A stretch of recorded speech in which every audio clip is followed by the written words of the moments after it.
수 있는 기회를 주신 존경하는 법사위원님들 감사합니다. 저는 비영리 법률사무소인 장애인권법센터에서 장애인 당사자 변호사로서 학대 피해 아동, 장애인 등 사회적 약자를 위한 무료 법률 지원을 직업으로 하고 있습니다. 어떠한 정치적인 입장이 아닌 현장에서 피해자들을 직접 대리하면서 경험한 실무상 문제를 바탕으로 진술하겠습니다. 먼저 시간 관계상 이 법안들을 옹호하는 주장들에 대해서 먼저 말씀드리겠습니다. 첫째로 기존에 경찰이 민생 사건을 거의 다 처리했기 때문에 검찰이 해체되어도 부작용이 거의 없다는 주장은 사실이 아닙니다. 검찰 제도의 탄생 이유는 직접 수사가 아닌 수사 통제입니다. 건국 이래 70년간 경찰은 민생 사건을 다 처리하지 않고 송치했습니다. 법률 전문가인 검찰이 사건 기록을 처음부터 다시 보고 위법한 점이나 부족한 점을 보완해서 기소해 오다가 2021년부터 검경수사권 조정으로 경찰이 무혐의로 보이는 사건을 불송치하는 권한이 생긴 것입니다.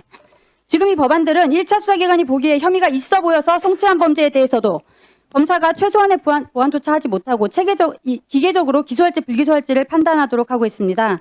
검찰이 유능하고 경찰은 무능하다 이런 주장이 아닙니다.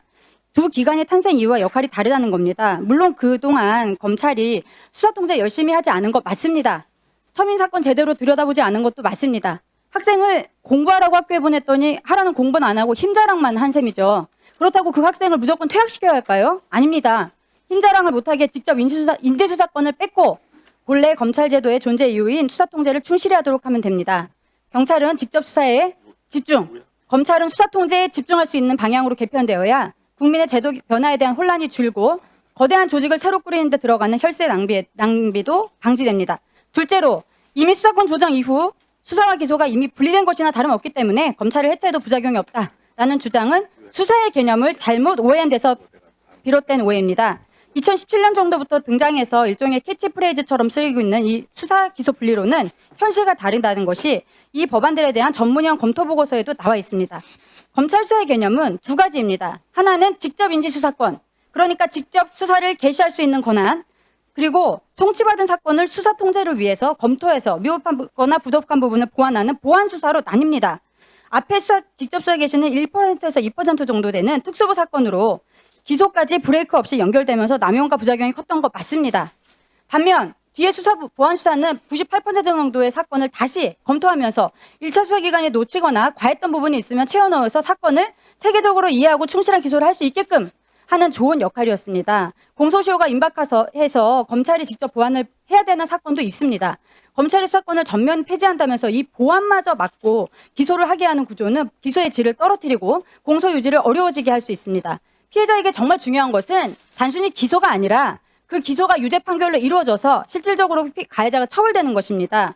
수사기소 분리론이 맨 처음에 등장했을 때는 이 직접 수사 개시권을 한정해서 불렀거든요. 그래서 이 수사기소 분리가 직접 수사를 개시하는 사람이 기소까지 하게 할 수는 없다. 이런 뜻이라면 저도 반대할 이유가 없습니다. 셋째로 이미 검경수사권 조정 때 검찰에 자정 기회를 줬지만 검찰이 그동안 반성하지 않고 더 검찰권을 남용했으므로 더 이상 기회를 주지 않고 해체해야 된다라는 주장이 있습니다. 이는 과도한 일반화에서 비롯된 균형 없는 주장으로 국민의 기본권에 직결되는 형사사법 체계를 논하는 입법 과정에서 각별히 경계해야 한다고 생각합니다. 저는 여기 검찰을 변호하러 온 게 아닙니다. 오히려 왜 그것밖에 못 보냐 하고 검찰이랑 싸우는 입장입니다. 하지만 잘 아시다시피 검사 인간하려면 로스쿨 나오고 변호사 시험 합격하고 검사 인간 시험을 별도로 통과하고 법무연수원에서 1년 동안 꼬박 직무교육을 받아야 합니다. 형사법에 대한 높은 전문성은 부인하기 어렵습니다. 전국 도서의 67개의 검찰청에 법원 옆에 설치되어 있고 총 2,000명의 검사들이 있는데 특수부 검사는 50명 정도로 전체 2.5% 정도에 불과합니다. 물론 일반 형사부 검사를 특수수사에 무분별하게 차출시킨 기존 검찰 수뇌부에 대해서는 저도 매우 분노합니다. 차후에 검찰의 직접 수사 개시권을 완전히 없애서 모든 부서를 형사부로 만들면 그럴 일이 없습니다. 성급하게 해경을 해체한 후에 부작용이 심각해서 문재인 정부에서 부활시킨 것을 생각하면 수많은 경우의 수를, 부작용의 경우의 수를 감안해야 합니다.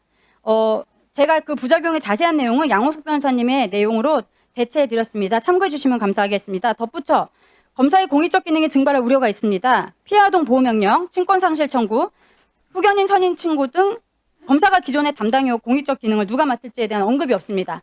다음으로 오늘 논의되는 법안이 그대로 시행된다면 제가 대리하는 평범한 시민들, 더 열악한 상황에 있는 사회적 약자들에게 어떤 영향을 미칠지 말씀드리겠습니다. 첫째, 수사를 개시하기조차 힘듭니다. 중수청이 신설되면 경찰과 서로 경쟁해서 수사의 개시가 쉬워질 것이라는 예측은 인간의 본성, 더 정확히는 직장인의 생리에 반하는 주장입니다. 일부 주목을 받거나 승진 기회가 있는 주요 사건이 아닌 평범한 사람들의 별로 심하지 않은 피해 사건의 경우에는 타기간도 가날 가능성이 있을 경우에 서로 미루며 개시하지 않습니다.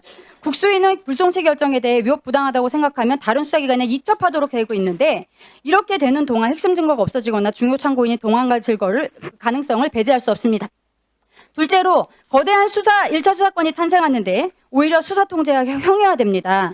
수사 통제라는 것은 잘 수사해라 이런 잔소리나 징계하겠다 이런 으름장이 아니라 실제 그 내용을 처음부터 다시 읽고 이해해서 잘못된 부분을 그 권한으로 바꿀 수 있는 내용 통제를 말합니다.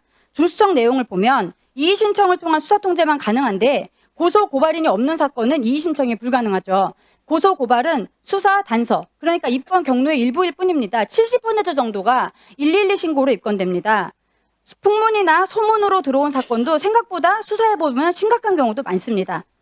셋째, 수사 절차가 예측 불가능할 정도로 복잡해져서 평범한 서민들의 법률 비용을 폭증시킬 우려가 있습니다. 쉬운 예로 이의 신청을 들어보겠습니다. 현재는 경찰의 불송치 결정에 대해 고소인이 이의 신청을 하면 사건이 검찰에 송치되어 검찰이 보완해보고 유죄 증거가 확보되면 기소하면 됩니다. 그런데 지금 중수청법 30조 이 복잡한 내용을 최대한 선회하면 이렇습니다. 불송치 결정을 지역 중수청에 이의 신청하고 불복하면 중수청에 이의 신청했다가 기각당하면 수사심의위원회에 이의 신청하고 또 기각당하면 국가수사심의위원회에 이의 신청하도록 하고 있습니다. 외형상 불복 정차는 마련되어 있지만 실질적으로는 반복 심사만 이루어지는 구조가 되어 피해자에게 오히려 기약을 알 수 없으면서 돈이 많이 드는 희망 고문이 될 수 있습니다. 이런 경험이 사회적으로 반복되면 사람들 사이에서는 불송치되면 끝이구나라는 인식이 생길 가능성이 있습니다. 존경하는 대통령께서 기자회견에서 법은 마지막 믿음이자 최후의 보루라고 하셨습니다. 만약 이 법안들이 이대로 통과되면 제가 지원하는 분들, 그분들은 그 최후의 보루를 잃게 됩니다. 검찰이 서민을 위한 최후의 보루라는 그런 말이 아닙니다. 1차 수사권으로 몰리는 거대한 수사권을 통제할 방법이 없고 송치받은 사건에 대해서 보완도 못한 채 기소가 이루어지고 중소청과 국수위가 생기면서 절차가 몹시 복잡해지면 피해를 잘 이제하지도 못하는 알겠습니다. 피해자가 잘 이제하지도 못하는 취약한 사람들, 그 사람들이 대체로 피해를 입습니다. 형사사법 체계는 그 사람들이 당할 억울함을 어떻게 풀어줄지를 담아야 합니다.